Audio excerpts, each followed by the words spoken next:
Good morning, all. Sorry, this is a day late. I was having electrical problems. Very Mercury retrograde stuff going down over here in my neck of the woods. But I wanted to jump on here and I wanted to give you guys a midweek pick me up, a little update on the things that are going on in the sky. And I also wanted to talk a little bit about Mars entering Aries. That happened on the 24th, and I wanted to talk about the new moon in Gemini. And so, without further ado, let me share my screen so that way you all can follow along.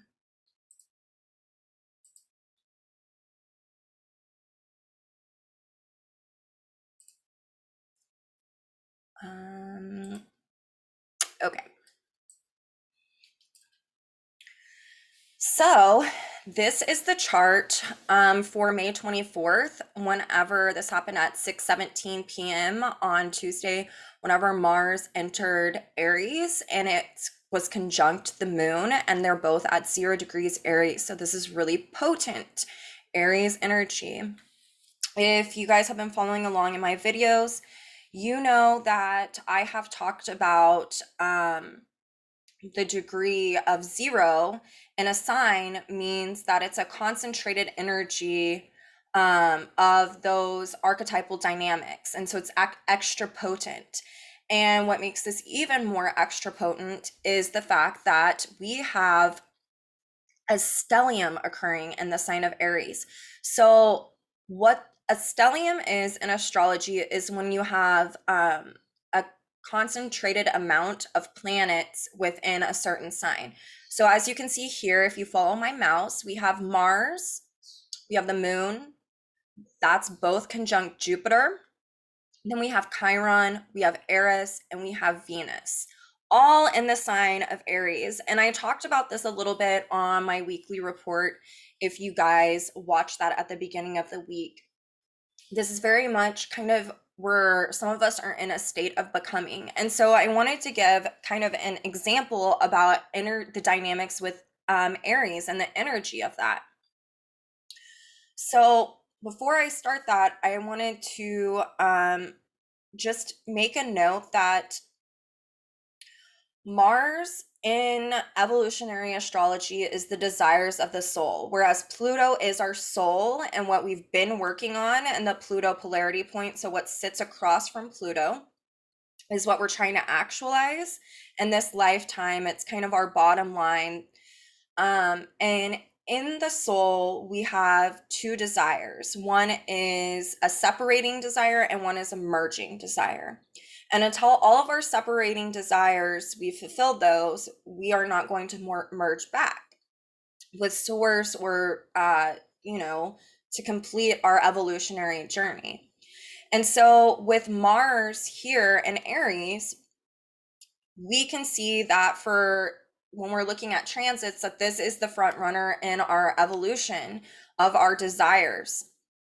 And we can see where this falls in our chart and what's going on. Like for mine and my chart right now, this is hitting starting in my 11th house.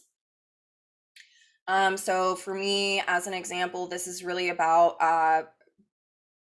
breaking away from the things that keep me from paving the way for myself, if I'm articulating this correctly.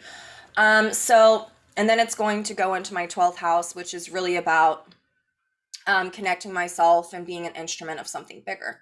So when we're looking at this for the collective and for individuals, we can see that there's a lot of juicy information for us to take in.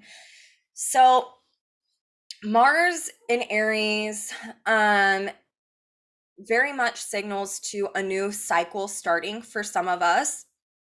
This doesn't mean that we're starting something new per se. It just means that a new cycle is underway in our evolutionary core dynamics and what our desires are. And so if you think about it, it's kind of expanding upon something that we've already been doing, okay? And whenever we have a lot of Aries energy, This is a new cycle where we need the freedom and independence to discover and the courage to go about discovering. So, as an example, uh, some of us have kids, some of us can remember being a kid. And so, if you think about a child who is um, in discovery mode, maybe this is a toddler or an infant who is wanting to learn how to walk. And in order to do that, it needs the independence and the freedom to be able to do that. And it needs the courage to be able to get back up again if it falls, and to continue on um, discovering how to further its independence by learning how to walk. That way it can discover more. It has movement. So it's an external expression, it's energy moving out. And that is why this is known as a more masculine energy or an externalized energy. It's because there needs movement and independence and freedom. The last thing that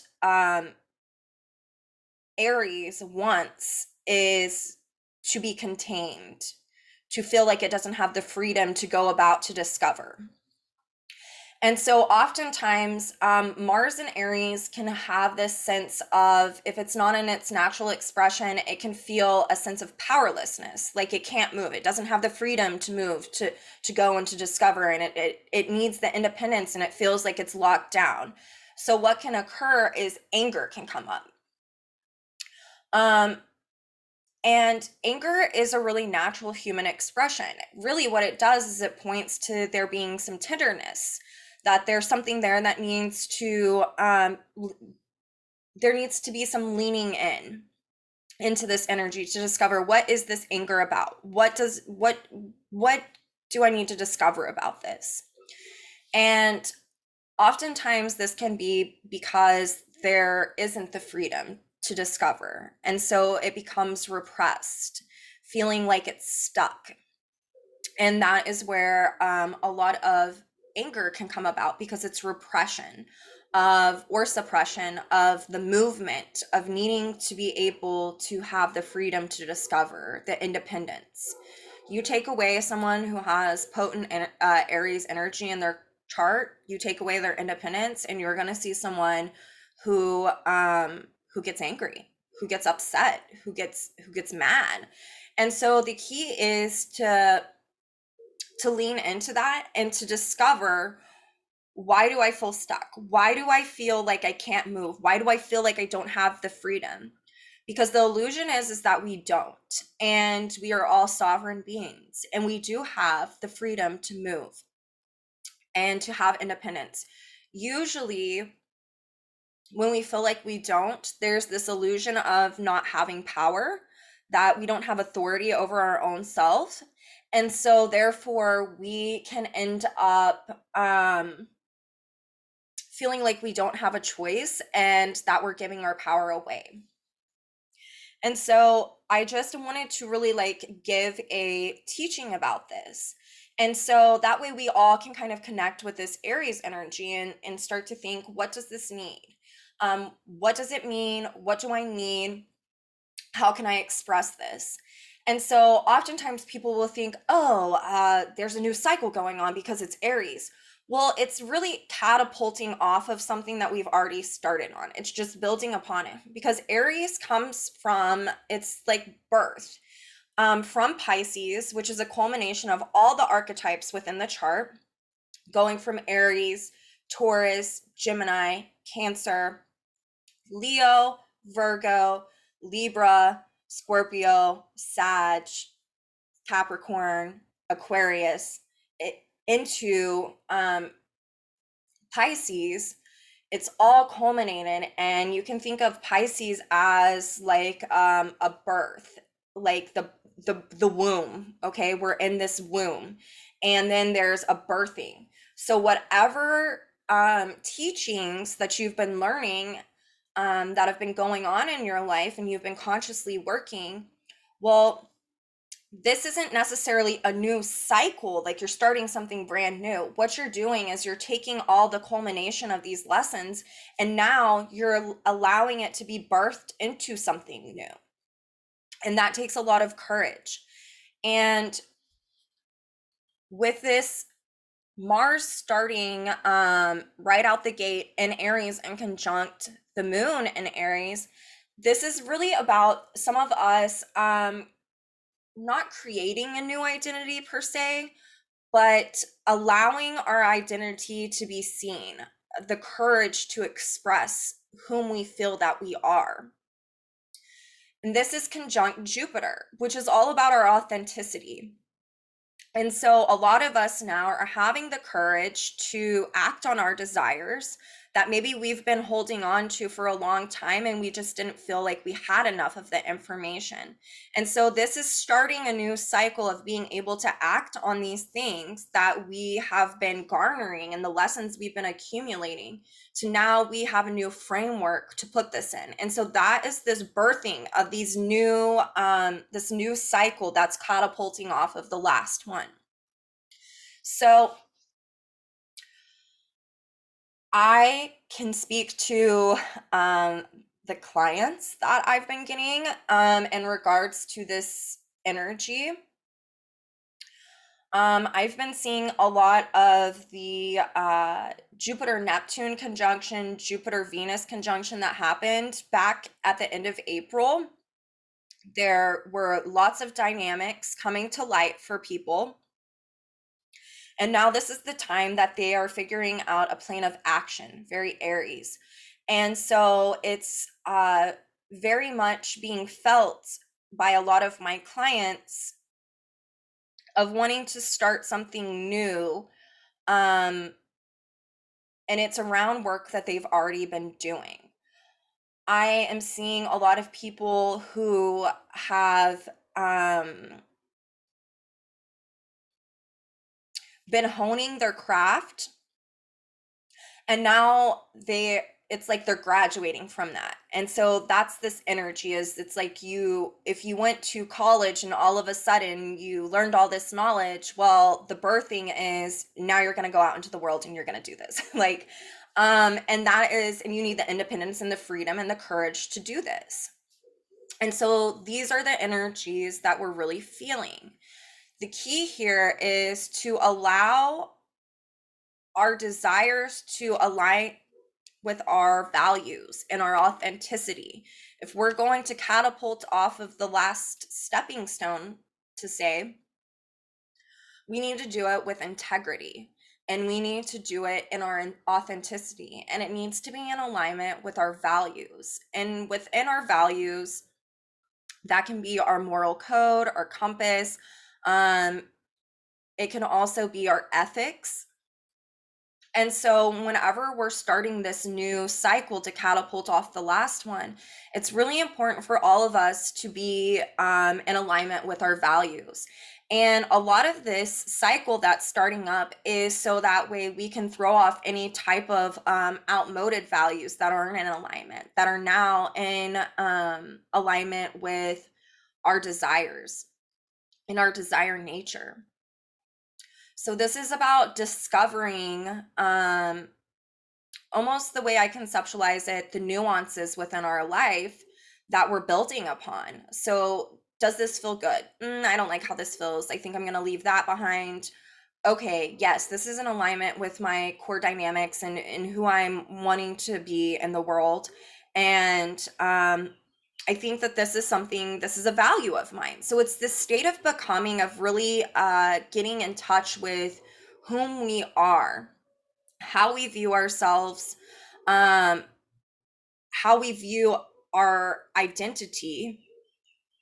And there is a lot of work around this. This is also happening and it's still happening while Pluto is squaring Venus. So we're still here in America's Pluto return. And Pluto in Capricorn is really about the suppression and the distortion of natural law. And this is squaring Venus in Aries. So we can think about this as having our values in alignment with discovering, like we're discovering our values and aligning it with maybe things that we've suppressed that are naturally occurring, that society has told us, like, that's not what you should be doing. This is about really thinking for oneself, and it's a call to action to throw off any type of suppression of naturally occurring desires. That way you are able to really lean into your value system as you discover more about yourself, especially if this is in the line of work that you're doing. So I wanted to like talk about this a little bit because I feel like this so beautifully plays into the new moon that's about to occur. And before I jump into that, I wanted to talk a little bit. Pluto is trining Mercury in Taurus, that's retrograde right now. And Mercury moved from Gemini and it retrograded back into Taurus. And so this is really about, with the retrogrades, along with Pluto being retrograde, retrogrades are a redo, repeat. And it gives us time to really, I always feel like retrogrades in transit are a time for us to integrate the teachings and the lessons that life has been giving us. And that way, when we go out into the world, we can live in our authenticity and we don't continue to resist the evolutionary need to evolve and to grow. And so, this is a really potent time to start really throwing off any type of suppression and to really honor the things that are naturally occurring in you. That doesn't mean that you always have to act on your desires. Neptune is still in Pisces. This can be fantasies, and fantasies have a role in our lives. Sometimes there are desires that we don't need to act upon, and just having the fantasy about it, whether it's, I don't know, it could be sexual in nature. It could be even some fantasies seem really negative in connotation when they're not, and they get exhausted whenever we just have the fantasy of it. And that doesn't have to be sexual, it can be, anything. And so it's really getting us, what it does is it teaches us about the illusory nature in life. And so this is a really deep cycle of understanding who we are and having the courage to go about peeling back the deeper layers, because all of us have been conditioned by society and by our upbringing. These are all Capricornian dynamics. And so it's really having a deeper understanding, if we're consciously working with this cycle, this Aries cycle, to be able to have a deeper understanding of what our desires are and whether or not we should act upon them, and how we're going to live in our authenticity. This is why I've like been calling this kind of a state of becoming. And there's always this misconception with Aries or Mars and Aries that it's a brand new cycle, like throwing off all the old and just starting fresh and new. No, a lot of times Aries is that it's the rebirthing. It's finally the culmination in Pisces of everything that we've been learning. And now it's taking that and using the water trinity and now emerging, birthing into something new, taking that and birthing it and alchemizing it into something new. And we really see that with this Pluto squaring Venus in the sign of Aries and Pluto being in Capricorn. And I think that it's really interesting because the new moon that's coming about is in Gemini, and I wanted to show that. So this is happening on May 30th, which is Monday. We have a new moon, and we can see that in this chart. When we have a new moon, it's when the sun and the moon are conjunct, as opposed to a full moon is whenever the sun is opposing the moon. And this is happening at 9 degrees Gemini. And so anyone who has planets at this degree or within 2 degrees within their chart, within the mutable axis, so planets in the signs of Gemini, Virgo, Sag, or Pisces, is really going to be feeling this. And this is really signaling towards in order to learn about these Aries dynamics that we're talking about, you have to do the Gemini thing. And that is really about projecting yourself out so that you can collect information. That way you can get feedback, right?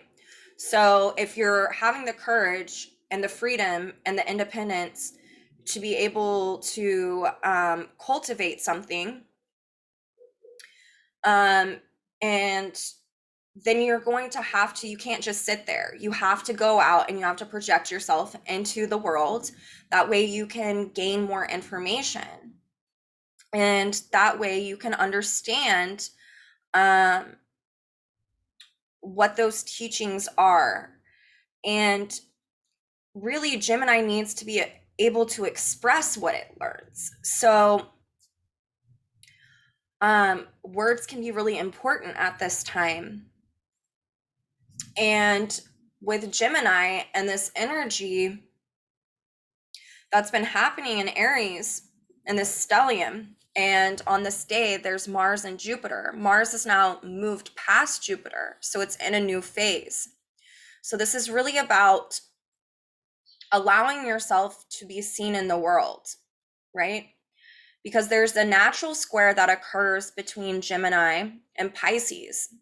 And this can be a hiding signature for some of us. So for some of us, this can be coming out of hiding and projecting ourselves into the world. And there can be a sense of fear. And so Aries wants you to step into your authenticity and to have the courage to be able to be independent and to have the freedom so that you can learn. And that it's okay to come out of hiding. A lot of times with Gemini and this natural square to Pisces, it's a hiding signature because there's this fear, because for so long it's been hiding its nature, for fear of persecution or for judgment and these types of things, which also wraps into that Pluto trining, Pluto squaring Venus. And so some of us are really going to have to be courageous and to put ourselves out there and to come out of hiding. That way, if you're staying in hiding, you aren't being able to garner the knowledge and to be able to express yourself like you should. And so with this new moon, whatever it is that you guys are working on, there doesn't need to be any type of fear. Fear is something that I talk about a lot, and it's something that needs to be leaned into. There's these naturally occurring things and feelings that as humans, we're told that we need to suppress it. Like, you can't be mad, you need to be happy all the time. Okay, very Aries. Or you can't be who you are, or else you're going to be judged and persecuted for it. This is that square between Gemini and Pisces. And sometimes with this Aries energy, there needs to be courage to be a group of one. And there's a deeper teaching if you're wanting to hide or you feel like you need to hide who you naturally are. Because when we suppress things, it gets distorted. And when things are distorted, crisis always inevitably ensues at some point, at some juncture in our evolution. Because it's really resisting the urge to evolve. So if you've been afraid to go your own way, or you've been afraid that you might be judged if you do, whether it be work or your family. Do not resist the evolutionary necessity to go your own way. Be the toddler who's trying to figure out its legs and to learn how to walk. It's okay. This pulls in a lot of Virgo energy, although it's not up in the chart. And it's because of these natural squares where there can be a sense of, I'm not good enough. I need to perfect and I need to hone this area. And this is not the time to do that. The only way to really learn is to start trying.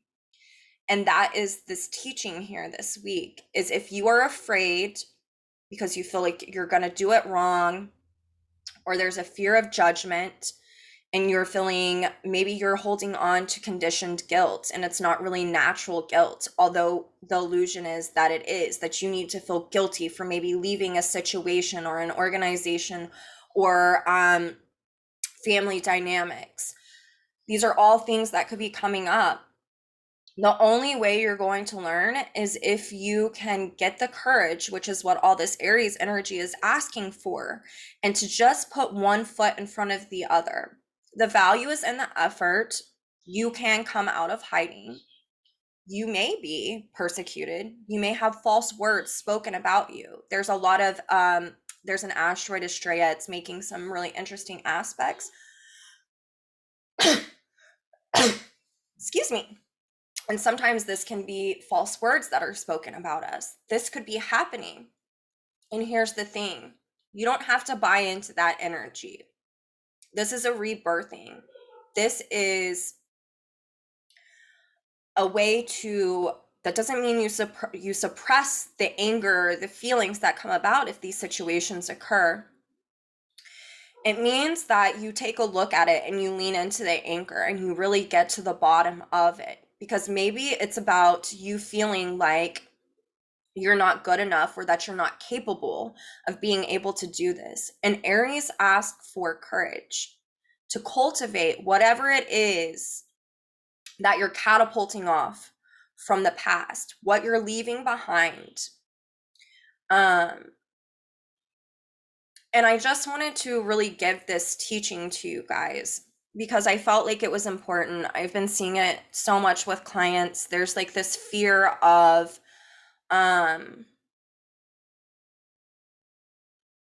really not being able to meet one's own needs whenever I am taking a really objective view of what I've been seeing. And these are only my opinions in this arena, but I can tell you about the things that I've been seeing with multiple clients and friends is, and I've even experienced it personally in my own little way, is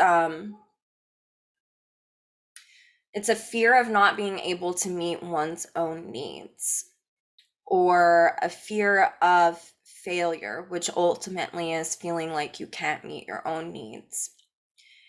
And the only way you're going to figure out how to do that, or if you even can, is by just having the courage to step out there and to start doing it. Remember, this Gemini new moon needs you. These are all really like external energies that need you to put yourself out there. It's about movement. It's not internalizing right now. There needs to be action. And the cool thing about this Gemini new moon is because it's in a mutable sign, as mutable means that it can move, right? All you have to do is take the first step of action to start moving that energy, and that will create a propelling forward motion, and you will learn deep lessons in trusting yourself, that you are capable, that you are able to do this. It's just you have to first get going. And that can be the scariest thing, especially if it's in an arena where, okay, I'll take it back to the college student. I've gone to school, I graduated, I did all this hard work, but now I'm really afraid. Like, can I do this? Because there can be this feeling of imposter syndrome. Like, I don't really, sure, I got the shiny diploma and society says that I can, but can I? Am I capable? And at some point, you got to quit dipping your big toe into the pool and you just got to jump.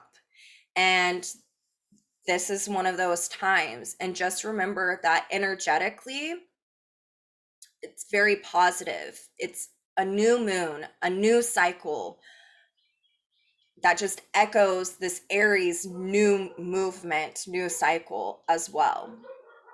You have done the work. You are capable. You can do this. You just have to start doing it. And that means that there are going to be lessons in your values and in your desires, all of this Aries stuff, and about your authenticity. And the key is to work consciously with this energy. Lean into anger, lean into fear, and put yourself out there. Because Gemini needs you, Gemini and Aries, it needs you to put yourself out there. So I just wanted to give this video to you guys and offer it. And the last thing I want to say is Gemini needs to express itself. So think about someone who's not able to express themselves. Is this not repression or suppression? So think about how you can start expressing yourself in a way that is in alignment with whom you are and your integrity, and you can't go wrong. So I love you guys, and I hope that this resonates for you guys, or at least some of you.